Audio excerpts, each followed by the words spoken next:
बच्चों देखो, आज हम आदि शंकराचार्य के जीवन व दर्शन पर आपको बताएंगे। ये इकाई 2 का चौथा पाठ है। ठीक है। आदि शंकराचार्य जीवन व दर्शन। आदि शंकराचार्य का जीवन, जन्म 788 ईस्वी पूर्व, 8वीं शताब्दी, मृत्यु 820वीं ईस्वी पूर्व, 820 ईस्वी पूर्व ये दी है। इसके बाद में सब वीडियो एंड करूँगी, तब बताऊँगी इसमें क्या संशय है।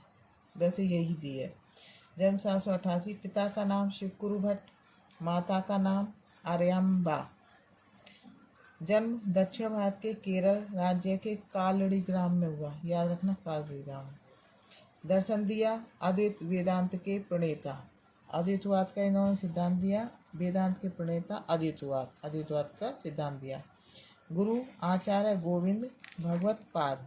हिंदू धार्मिक मान्यता के अनुसार इनको भगवान शंकर का अवतार माना जाता है। शंकराचार्य का उपनाम आदि गुरु भी है। इन्होंने 4 पीठों मठ की स्थापना की। ज्योतिष पीठ, बद्रिकाश्रम, श्रृंगेरी पीठ, द्वारिका शारदा, पुरी गोवर्धन पीठ।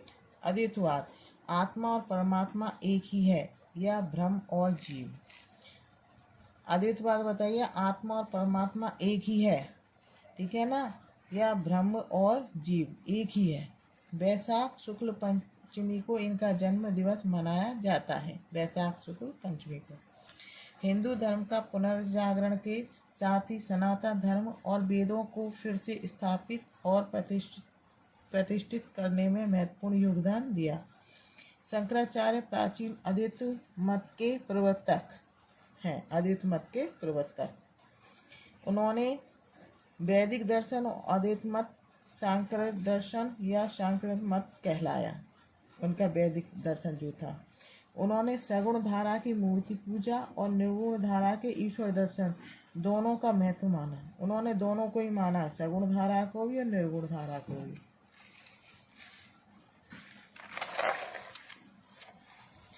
आदि शंकराचार्य के नाम के आगे भगवान शब्द जोड़ा गया। उन्होंने 4 धाम, 4 पीठ, 12 ज्योतिर्लिंग की स्थापना की। बद्रीनाथ धाम और केदारनाथ ज्योतिर्लिंग हिमालय में है। उनकी कुल आयु 32 वर्ष है। आदि शंकराचार्य ने प्रखर ज्ञान और बुद्धि बल से ही 8 वर्ष की उम्र में चारों वेद और वेदांगों का ज्ञान प्राप्त किया। 12 वर्ष की उम्र में हिंदू धर्म शास्त्रों की गूढ़ता में दक्ष बने। 12 वर्ष की उम्र में। 16 वर्ष की अल्पायु में ब्रह्म सूत्र पर भाष्य रचा। 16 वर्ष की आयु में ब्रह्म सूत्र पर वैदिक धर्म की स्थापना की। अद्वैत ब्रह्मवादी आचार्य शंकर केवल निर्विशेष ब्रह्म को सत्य मानते थे। निर्विशेष ब्रह्म को। काशी तट पर आद्य शक्ति महामाया लीला विलाप कर रही थी। काशी तट पर कौन विलाप कर रहा था? आदि शक्ति महामाया। वेदों का संदेश जीवन में एकमेव अद्वितीय दिव्य सत्ता का संदेश है। वेदों का संदेश जीवन में क्या है? एकमेव अद्वितीय दिव्य सत्ता का संदेश है। संदेश प्रत्येक मनुष्य का यह जन्म सिद्ध अधिकार है कि वह शाश्वत दिव्य कालातीत सत्ता को अपनी आत्मा की तरह से जानकर मोक्षानंद का पान करे। कैसे करे मोक्षानंद का पान? शाश्वत दिव्य कालातीत सत्ता को अपनी आत्मा की तरह से जानकर।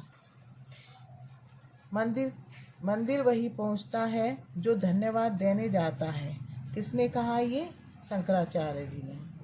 सत्य की कोई भाषा नहीं है, भाषा सिर्फ मनुष्य का निर्माण है। ये किसने कहा? शंकराचार्य जी ने। शंकराचार्य ने कितने उपनिषदों पर भाष्य लिखा? 10 उपनिषदों पर भाष्य लिखा। उपनिषदों की कुल संख्या 108 है। हिंदू धर्म में ब्रह्म निर्गुण ईश्वर ही एकमात्र सत्य है।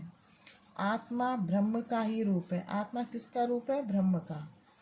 अद्वैत आत्मा और ब्रह्म में द्वैत नहीं है। अद्वैत क्या है? आत्मा और ब्रह्म में द्वैत नहीं है। अलग अलग ये दोनों चीजें नहीं है।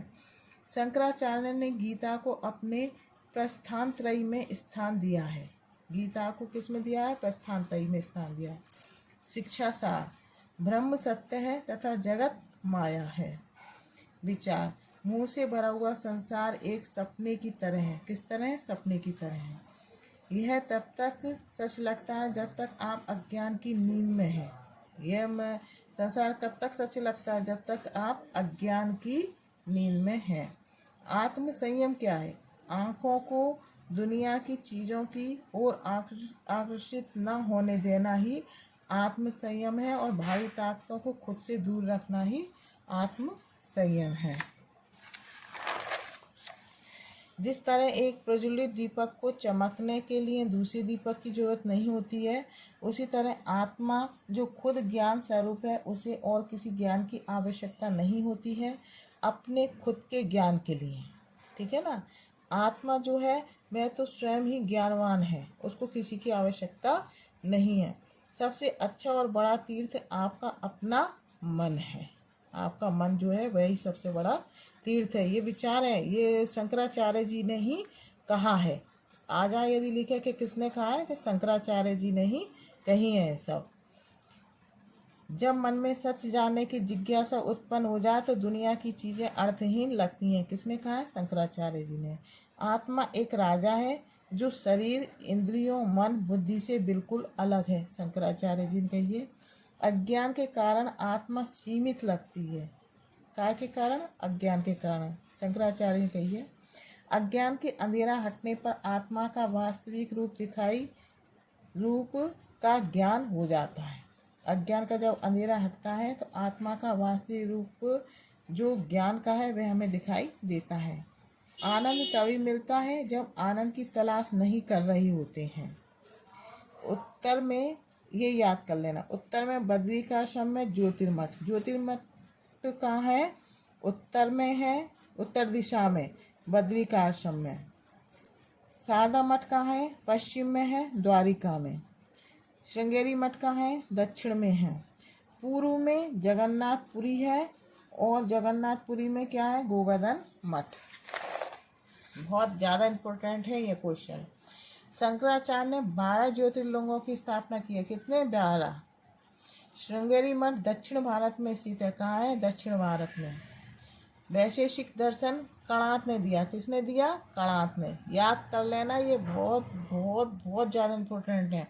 पूर्व मीमांसा के प्रवर्तक कौन है? जैमिनी। पूर्व मीमांसा के प्रवर्तक जैमिनी है। चांडाल को गुरुमान जिन श्लोकों से उनकी वंदना की, उसका नाम क्या है? मनीष पंचक। मनीष पंचक में कितने? 5 श्लोकों की रचना की है।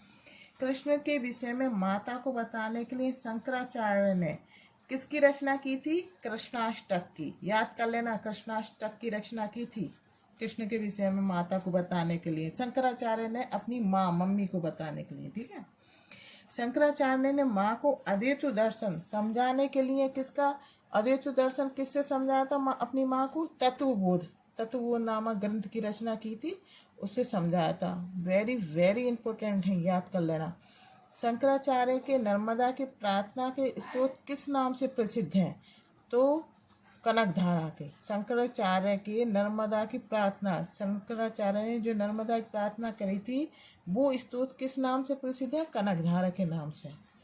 भक्त शंकर विजय किसका लिखा ग्रंथ है? चित्त सुखाचार्य जी का। ठीक है। ये कुछ तथ्य हैं। शंकराचार्य ने सभी मतों और संप्रदायों की जातियों को इकट्ठा करके संन्यास में दीक्षित कर 10 नामी संप्रदाय बनाए।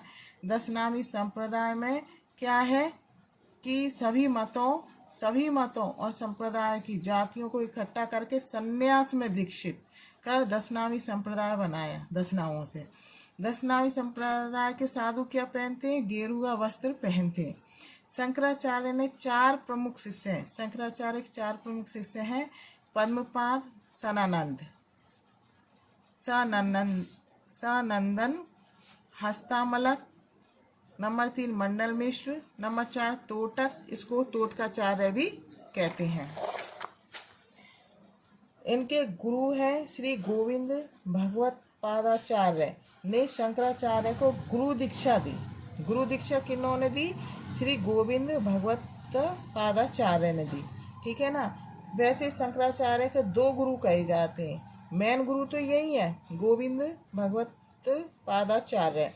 किंतु कौन है, देखो श्री गोविंद भगवताचार्य के ये शिष्य थे। कौन? शंकराचार्य इनके शिष्य थे, मतलब शंकराचार्य के गुरु थे।